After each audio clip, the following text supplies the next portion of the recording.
رب العالمین والصلاة والسلام علی سید الانبیاء والمرسلین والعاقبۃ للمتقین۔ قال اللہ تعالی فی کلامہ المجید فی شان حبیبہ مخبرا وعامرا اما السائل فلا تنہر ثم قال اللہ تعالی فی شان حبیبہ مخبرا وعامرا الی مقام الآخر ان اللہ ملائکتہ یصلون علی النبی یا ایھا الذین آمنوا صلوا علیہ وسلموا تسلیما اللہم صل علی سیدنا مولانا محمد وعلی آل سیدنا وبارک وسلم وصلی علیہ اللہم صل علی سیدنا مولانا محمد وعلی آل محمد وبارک وسلم وصلی علیہ۔ بندے پروردگارم امت احمد نبی سبحان اللہ۔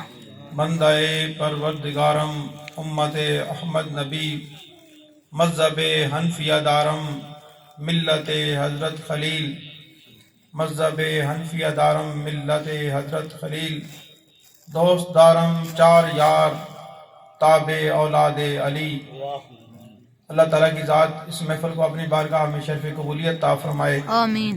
اور قاری میاں گل صاحب اور آپ کے جملہ رفقا بھائیوں کے اللہ تعالیٰ مزید برکتیں عطا فرمائے، سب حاضرین کی حاضری کو اللہ تعالیٰ اپنی بارگاہ میں شرف قبولیت عطا فرمائے۔ چونکہ یہ ماہ مبارک بڑی 11ویں شریف کے نسبت سے بھی ہے اور میلاد پاک کی نسبت سے بھی ہے، تو اس دونوں حوالوں سے چند باتیں آپ کی گوش گزار کروں گا۔ اللہ تعالیٰ کی ذات ہم سب کو اس پہ عمل کرنے کی توفیق عطا فرمائے۔ آمین۔ ہمارا یہ عقیدہ ہے کہ ذکر خدا کرے ذکر مصطفیٰ نہ کرے، ہمارے منہ میں ہو ایسی زبان خدا نہ کرے۔ سبحان اللہ۔ ذکر خدا کرے ذکر مصطفیٰ نہ کرے، ہمارے منہ میں ہو ایسی زبان خدا نہ کرے۔ یہ جہاں میں جتنی بھی رعنائیاں نظر آتی ہیں یہ حضور صلی اللہ علیہ وسلم کے طفیل ہیں، یہ جتنی برکتیں ہمیں نظر آتی ہیں اور جتنی بھی یہ شانیں نظر آتی ہیں انبیاء کی، یہ حضور صلی اللہ علیہ وسلم کے صدقے سے ہیں۔ یہ انبیاء کے معجزے دیکھیں، یہ اولیاء کی کرامتیں دیکھیں، یہ سب کچھ حضور صلی اللہ علیہ وسلم کے طفیل ہے اور بڑی عظمت والی بات ہے، اور آپ کو یہ یقیناً اچھی لگے گی کہ حضور صلی اللہ علیہ وسلم کی شان کو صرف مسلمانوں نے نہیں مانا بلکہ غیر مسلموں نے بھی مانا۔ بے شک بے شک۔ میری نظر سے ایک کتاب گزری جو عیسائیوں نے نعتیں لکھی حضور کی شان میں، ہندوؤں نے نعتیں لکھی۔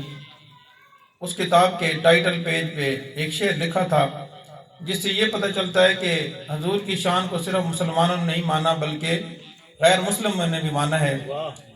وہ کہتے ہیں کہ کیا اللہ کی رحمت پہ مسلمانوں کی اجارہ داری ہے، کیا اللہ کی رحمت پہ مسلمانوں کی اجارہ داری ہے، کالی کملی کے سائے میں کائنات ساری ہے۔ واہ واہ۔ کالی کملی کے سائے میں کائنات ساری ہے۔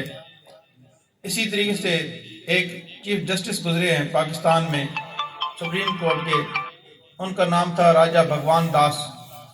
اس نے بھی حضور صلی اللہ علیہ وسلم کی شان میں نعتیں لکھی۔ ایک ہندو شاعر گزرا ہے، اس نے نعتیں لکھی حضور صلی اللہ علیہ وسلم کی شان میں۔ اس نے لکھا کہ جب جنت میں مسلمان جا رہے ہوں گے تو لوگوں کو بڑا تعجب ہوگا کہ میں بھی جنت میں جا رہا ہوں گا، اور اس کی وجہ وہ بتاتا ہے کہ وجہ یہ ہے کہ میں نے ساری زندگی حضور کی نعتیں لکھی ہیں تو مجھے یقین ہے کہ مرتے وقت میری زبان پہ بھی کلمہ جاری ہو جائے گا۔ تو جب کافر لوگ، ہندو لوگ یہ یقین رکھتے ہیں کہ حضور صلی اللہ علیہ وسلم کے طفیل ہماری شفاعت ہوگی، تو ہمیں تو حضور صلی اللہ علیہ وسلم سے اور زیادہ عقیدت اور محبت ہونی چاہیے۔ بے شک۔ اور جتنا بھی آپ شکر ادا کریں اللہ تعالیٰ کی ذات کا اتنا کم ہے کہ اللہ تعالیٰ کی ذات نے اپنے محبوب کریم صلی اللہ علیہ وسلم کو ہم میں مبعوث فرمایا۔ اب نبی کی ڈیوٹی دیکھیں کہ نبی کی ڈیوٹی کیا ہوتی ہے۔ تو جو حضرت ابراہیم علیہ السلام نے دعا مانگی، اس دعا میں انہوں نے اظہار کیا کہ اللہ تعالیٰ کی ذات ہم میں ایسا نبی مبعوث فرمائے جو ہمیں طہارت بھی عطا فرمائے، ہمارا تزکیہ نفس بھی کرے، ہم پہ آیات قرآنی کی تلاوت بھی کرے اور ہمیں پاک صاف بھی کر دے۔ تو یہ ساری باتیں انبیاء کی ڈیوٹی میں شامل ہیں، اور حضور صلی اللہ علیہ وسلم کا ایک نام ہے سید الورا اور ایک نام ہے جان دو عالم۔ تو یہ کائنات کی جان ہے اب یہ آپ سنتے رہتے ہیں کہ جب حضور صلی اللہ علیہ وسلم معراج پہ تشریف لے گئے تو وہ پانی بھی چلتا رہا، کنڈی بھی ہلتی رہی اور بستر بھی گرم رہا. تو اس کی حقیقت بڑی آسان سی ہے کہ جب آپ گھڑی سے سیل نکال لیں تو گھڑی بند ہو جائے گی. اسی طریقے سے حضور صلی اللہ علیہ وسلم کائنات کی جان ہے. جب آپ اس جان سے چلے گئے تو یہ سمجھے کہ کائنات کی جان نکل گئی، اور جب دوبارہ آئے تو جان میں جان آ گئی، بے شک. اور پھر زمین میں اور دنیا میں وہی روانی آ گئی. اب بڑی عظمت والی بات میرے ذہن میں آ رہی ہے کہ آپ دیکھیں کہ اللہ تعالیٰ نے حضور صلی اللہ علیہ وسلم کو کیسی شان عطا فرمائی کہ اپنے لیے لفظ استعمال کیا رب العالمین، اور حضور صلی اللہ علیہ وسلم کے لیے لفظ استعمال کیا وما ارسلناک الا رحمۃ للعالمین. یہاں فرمایا رب العالمین اور وہاں فرمایا رحمۃ للعالمین. رب کا معنی ہے پالنے والا، اور رحمت آپ جانتے ہیں کہ اللہ تعالیٰ کی رحمت جو ہے وہ حضور صلی اللہ علیہ وسلم کے طفیل آپ کی ولادت سے پہلے بھی آپ کی رحمتیں کائنات میں ہیں، اور آپ کے جانے کے بعد ظہری وصال کے بعد بھی وہ رحمتیں جاری رہیں گی. جس طریقے سے آپ دیکھیں کہ جس چیز کی محتاجی ہوتی ہے وہ اللہ تعالیٰ پہلے تخلیق فرماتے ہیں، اور جو محتاج ہوتا ہے وہ اس کو بعد میں تخلیق کرتے ہیں. جیسے آپ دیکھیں کہ دنیا میں پہلے اللہ تعالیٰ کی ذات نے ہوا پیدا کی، دنیا میں پہلے اللہ تعالیٰ کی ذات نے پانی پیدا کیا، دنیا میں پہلے اللہ تعالیٰ کی ذات نے وہ چیزیں پیدا کی جن کی انسان کو ضرورت تھی. اس کے بعد اللہ تعالیٰ کی ذات نے زمین میں جاندار پیدا کی.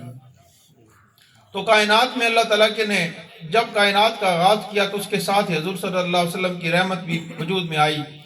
جیسے آپ دیکھتے ہیں کہ آسمان پہ ستارے ہوں تو ہلکی ہلکی روشنی رات کے وقت محسوس ہوتی ہے، لیکن اس اندھیرے کو ختم کرنے کے لیے اللہ تعالیٰ کی ذات چاند کو روشن کر دیتا ہے، لیکن چاند سے بھی وہ روشنی نہیں ہوتی جو سورج سے روشنی نصیب ہوتی ہے.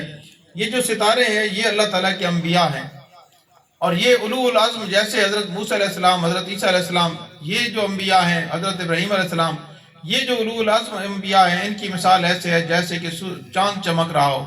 لیکن پھر بھی زمانے کو روشنی کی ضرورت ہوتی ہے، اس اندھیرے کو ختم کرنے کے لیے سورج کی ضرورت ہوتی ہے. تو اللہ تعالیٰ کی ذات نے حضور صلی اللہ علیہ وسلم کو دنیا میں جیسے سورج روشن ہوتا ہے تو پوری دنیا روشن ہو جاتی ہے، اسی طریقے سے اللہ تعالیٰ کی ذات نے ظلمت کا قلعہ کما کر دیا. دنیا سے یہ جو شرک تھا یہ ختم ہوا. اللہ تعالیٰ کی ذات نے حضور صلی اللہ علیہ وسلم کے طفیل دنیا کو ایک روشنی عطا فرمائی، ایمان کی روشنی عطا فرمائی. اب آپ دیکھیں کہ یہ اپنے اپنے نصیب کی بات ہے کہ حضور صلی اللہ علیہ وسلم کی آمد سے جن کے نصیب میں تھا وہ انہوں نے کلمہ پڑھ لیا، جن کے نصیب میں تھا وہ مومن ہو گئے، جن کے نصیب میں تھا وہ بلال حبشی جیسے سید بن گئے، حضور صلی اللہ علیہ وسلم کے مقرب بن گئے. اور حضور صلی اللہ علیہ وسلم فرماتے ہیں کہ تمہارے چلنے کی جنت میں میں نے آواز سنی.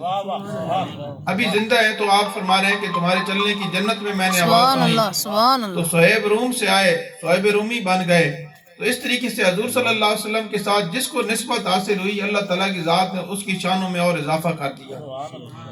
تو ضرورت اس امر کی ہے کہ ہم حضور صلی اللہ علیہ وسلم کی سیرت کا مطالعہ کریں، حضور صلی اللہ علیہ وسلم کی زندگی کو پڑھیں، آپ کی زندگی کو کامل طور پہ اپنانے کی کوشش کریں. آج آپ دیکھیں کہ زمانے میں جو پریشانیاں ہیں، زمانے میں جو مسائل ہیں، ان کا ایک ہی حل ہے کہ اللہ کی رسی کو مضبوطی سے تھام لیں. بے شک اس ساری پریشانیوں کا ایک ہی حل ہے کہ آپ اللہ تعالیٰ کی ذات کی رسی کو مضبوطی سے تھام لیں. جیسے آپ دیکھیں کہ کلی کے نزدیک دانے میں جو دانے ہوتے ہیں ان کو چکی کے پڑ کچھ نہیں کہتے، وہ محفوظ رہتے ہیں، اور جو چکی کی کلی سے دانے دور ہوتے ہیں ان کو وہ پڑوں میں آ جاتے ہیں، وہ پس جاتے ہیں، آٹا بن جاتا ہے. ایسے ہی جو آدمی اللہ تعالیٰ کے ذات کی رسی کو چھوڑ دے گا تو یہ سمجھ لیں کہ وہ زمانوں کے پڑوں میں پس جائے گا. وَاعْتَصِمُوا بِحَبْلِ اللَّهِ جَمِيعًا وَلَا تَفَرَّقُوا، کہ اللہ تعالیٰ کی رسی کو مضبوطی سے تھام لو. تھوڑی سی بات جو ہے حضرت غوث پاک کی شان میں، اور پھر چونکہ وقت کم ہے دعا کریں گے اس میں آخر میں، کہ حضرت غوث پاک رضی اللہ تعالیٰ عنہ کی شان جو ہے وہ براء الورا ہے، اور آپ کی برکت سے تمام اولیاء کرام کو اللہ تعالیٰ کی ذات نے منصب ولایت عطا فرمایا. آپ کی وجہ سے کتبوں کو قطبیت نصیب ہوئی، آپ کی نسبت سے اولیاء بلند درجے پہ پہنچے. اور آپ کا یہ جو فرمان ہے یہ بڑی عظمت والا فرمان ہے، اور آپ کی عظمت کو ظاہر کرتا ہے. ایک محفل لگی ہوئی تھی جس میں بڑے تعداد میں اولیاء کرام بیٹھے تھے، بڑی تعداد میں لوگ آپ کی گفتگو سن رہے تھے. اس میں صرف مسلمان نہیں تھے بلکہ ہندو بھی بیٹھے تھے، عیسائی بھی بیٹھے تھے، تو اللہ تعالیٰ کی طرف سے القاء ہوا کہ یہ فرمان آپ لوگوں تک پہنچا دیں۔ تو حضرت غوث پاک نے ارشاد فرمایا قدمی ھذا علی رکبۃ کل ولی اللہ، بے شک سبحان اللہ آپ نے فرمایا کہ یہ جو میرا قدم ہے ہر ولی کی گردن پہ ہے۔ آپ نے فرمایا کہ یہ جو میرا قدم ہے اس کی جب تک مہر تمہاری گردنوں پہ نہیں لگے گی تو ولی نہیں بن سکتے۔ حضرت معین الدین اجمیری رحمۃ اللہ علیہ اس وقت خراسان کی پہاڑیوں میں اللہ کے ذکر میں مشغول تھے، تو آپ نے روحانی طور پہ یہ پیغام سنا، یہ بات سنی، حضرت غوث پاک کا فرمان سنا، اور آپ نے اپنا سر مبارک زمین کی طرف جھکا دیا، اتنا سر جھکایا زمین کے قریب لے گئے، اور آپ نے فرمایا بل راسی ول عینی، کہ آپ کا یہ جو قدم ہے صرف میری گردن پہ نہیں ہے بلکہ میری آنکھوں پہ بھی ہے اور میرے سر پہ واہ بھی ہے۔ واہ سبحان اللہ سبحان اللہ اور یہ فرمان جو حضرت معین الدین اجمیری رحمۃ اللہ کے منہ سے نکلا، حضرت غوث پاک نے بغداد میں سن کے فرمایا کہ معین الدین تم میں بازی لے گیا، اور ان قریب اسے بر صغیر پاک و ہند کی بادشاہی عطا کی جائے گی۔ اسی وجہ سے سلطان الہند کا لقب آپ کو ملا، اسی وجہ سے آپ خلیفۃ الرسول فی الہند ہیں۔ تو حضرت غوث پاک کی جو زندگی ہے وہ ہمارے لیے مشعل راہ ہے، اور ان کی زندگی میں جو ابتداً جو بات ہمارے لیے آج کے دور کے لیے بڑی اہم بات ہے وہ یہ کہ جب وہ گھر سے چلے تو والدہ نے کہا بیٹا میری ایک نصیحت یاد رکھنا کہ چاہے کتنے ہی مشکل حالات آ جائیں تم نے جھوٹ نہیں بولنا، یہ نصیحت فرمائی۔ اور بڑا مشہور واقعہ جو آپ سنتے رہتے ہیں کہ آپ کی قمیض میں والدہ صاحبہ نے 40 درہم سی دیے، اور جب راستے میں ڈاکہ پڑا تو ڈاکوں نے سب سے چیزیں لوٹ لیں، آپ کے قریب آئے تو آپ کی تلاشی لی تو انہیں کچھ نہ ملا، لیکن جب حضرت شیخ عبد القادر جیلانی رحمۃ اللہ سے پوچھا بیٹا بتا تمہارے پاس بھی کوئی چیز ہے یا نہیں، تو آپ نے فرمایا میری قمیض میں 40 درہم ہے۔ تو وہ ڈاکو یہ بات سن کے بڑے متاثر ہوئے، کہنے لگے کہ ہر کوئی ہم سے اپنا مال بچاتا ہے چھپاتا ہے، اور تم نے اپنی بات کو ظاہر کر دیا اور اپنے مال کو ظاہر کر دیا، اس کی کیا وجہ ہے؟ تو حضرت شیخ عبد القادر جیلانی رحمۃ اللہ اس وقت بالکل بچے تھے، آپ نے ڈاکوں کی سردار کو مخاطب کر کے فرمایا کہ میری والدہ نے ایک نصیحت کی تھی کہ بیٹا چاہے کچھ بھی حالات ہوں، چاہے کتنی تنگی کا وقت آ جائے، کتنی سختی کا وقت آ جائے، جھوٹ نہیں بولنا۔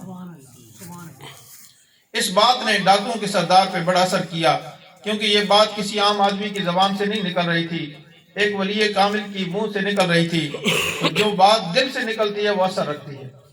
تو حضرت شیخ عبد القادر جیلانی رحمۃ اللہ علیہ نے جب یہ بات فرمائی تو وہ ڈاکوں کا سردار، اس کو اللہ تعالیٰ کی ذات نے توبہ کی توفیق عطا فرما دی، تو اس کے دل میں یہ بات اللہ تعالیٰ کی ذات نے ڈال دی کہ اس نے اپنی والدہ کی بات کو نہیں جھٹلایا، اور میں کتنا بد نصیب ہوں کہ میں نے رب تعالیٰ کے وعدے کو جھٹلا دیا ہے۔ نعرہ اور تکبیر، اللہ نعرہ رسالہ، یا رسول اللہ نعرہ تحقیق، حق جاری نعرہ حیدری، یا علی نعرہ غوثیہ، یا غوثیہ، نعرہ غوثیہ، یا غوثیہ، آستان علیہ میرا شریف۔ زندہ باد۔ تو ڈاکوں کی سردار حضرت شیخ عبد القادر جیلانی رحمۃ اللہ علیہ عرض کرنے لگا کہ حضور مجھے بھی کلمہ پڑھا دیں اور اپنے راستے پہ چلا دیں۔ تو حضرت غوث پاک رضی اللہ تعالیٰ عنہ نے فرمایا کہ تم کلمہ تو پڑھ لو گے لیکن سب سے پہلے کام یہ کرنا ہے کہ جو مال لوٹا ہے وہ واپس کرنا ہے، جن سے مال لوٹا ہے وہ واپس کرو گے تو تب تمہاری توبہ قبول ہوگی۔ اس نے لوگوں کا لوٹا ہوا مال واپس کیا اور اپنے ساتھیوں کو کہنے لگا ڈاکوں کا سردار کہ میں تو مسلمان ہونے لگا ہوں، میں تو یہ کام چھوڑنے لگا ہوں۔ تو انہوں نے کہا کہ جب ہم غلط راستے پہ تھے تو تم سے ہمارے سردار تھے، اب ہم جب آپ سیدھے راستے پہ جانے لگ گئے ہیں تو ہمیں بھی اپنے ساتھ لے جائیں۔ تو حضرت غوث پاک کے ہاتھ پہ ڈاکوں کی سردار نے بھی توبہ کی اور ان کے 40 ساتھیوں نے بھی توبہ کی، واہ اور واہ اللہ تعالیٰ کی ذات نے ان سب کو ولایت کے مقام پہ فیض فرما دیا۔